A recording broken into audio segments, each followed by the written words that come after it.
We have modified our environment so radically that we must modify ourselves in order to exist in this new environment. Norbert Wiener. All right, folks, let's kick things off with a little bit of existential dread, courtesy of Norbert Wiener. But hey, it's not all doom and gloom. What Wiener was getting at, and what we're going to dive into today, is how dramatically our work environment has changed. Remember when Charles Handy, back in '95, predicted offices would become more like clubhouses? A place for meeting, eating, and greeting, he said. Sounds kind of nice, right? Okay, maybe we're not quite there yet, with catered lunches and mandatory foosball tournaments, but the way we work has definitely taken a wild turn since then. Think about it. Hoteling, telecommuting, virtual teams, terms that would have made your average '90s office worker raise a confused eyebrow. Back then, virtual teams were like unicorns, rare and mythical. Now, they're everywhere. Just how prevalent are we talking? Well, let's drop some names. Intel, Google, Gap, Sun Microsystems, Barclays Global Investors. These aren't just your average corner stores. We're talking major players, and they're all in on the virtual game.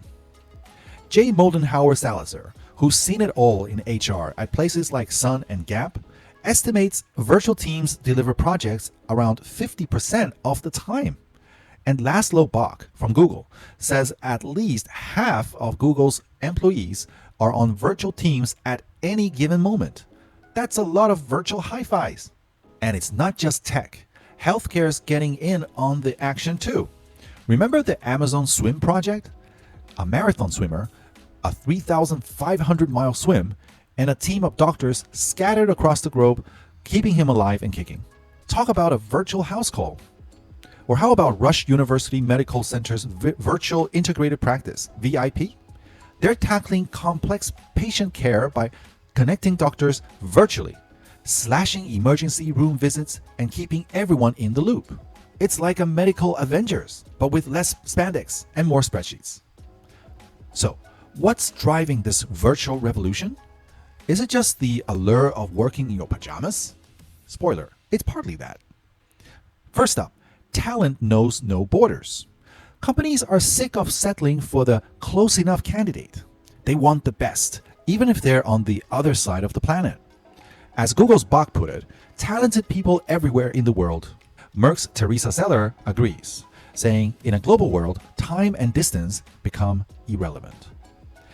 IBM's even gone full globally integrated enterprise, setting up shop wherever the talent and the price are right. India for IT, China for supply chains, Brazil for finance. It's like a global talent buffet. Second, speed and innovation. In today's fast-paced market, you can't afford to wait for everyone to be in the same room. Merck's R&D teams are like a 24/7 innovation machine, passing the baton across time zones. And consulting firms? They're tapping into global brainpower to give clients the best possible solutions. And third, the big one, technology. Let's face it, without the internet, this whole virtual thing would be a glorified conference call. Tools like Microsoft Teams and Zoom are making virtual meetings feel like the real deal, saving time and money. John Chambers, Cisco CEO, claims meetings that used to take days now take minutes. And speaking of saving money, these fancy technologies often pay for themselves in months. Procter & Gamble's CIO, Filippo Passerini, calls them empowering collaboration. It's like being there without actually being there.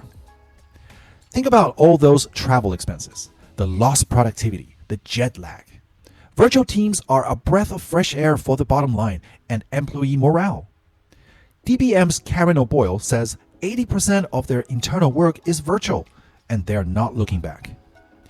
BDO Seidman saves over $1 million a year, not just from travel, but from increased communication. In HP, they saved $1 million in compliance and cycle time costs. That's real money. And it's not just video calls. We've got 3D virtual worlds like Metaverse, where companies like Meta build virtual islands for collaboration. It's like The Sims, but for business. Now, Before you pack up your desk and move to a tropical island, let's talk about the elephant in the virtual room. Technology isn't everything. Research at On Point Consulting showed that many companies investing heavily in virtual teams were still falling short. Why? Ineffective leadership, lack of accountability, and a failure to train people for the virtual world. Over 25% of virtual teams weren't performing up to par.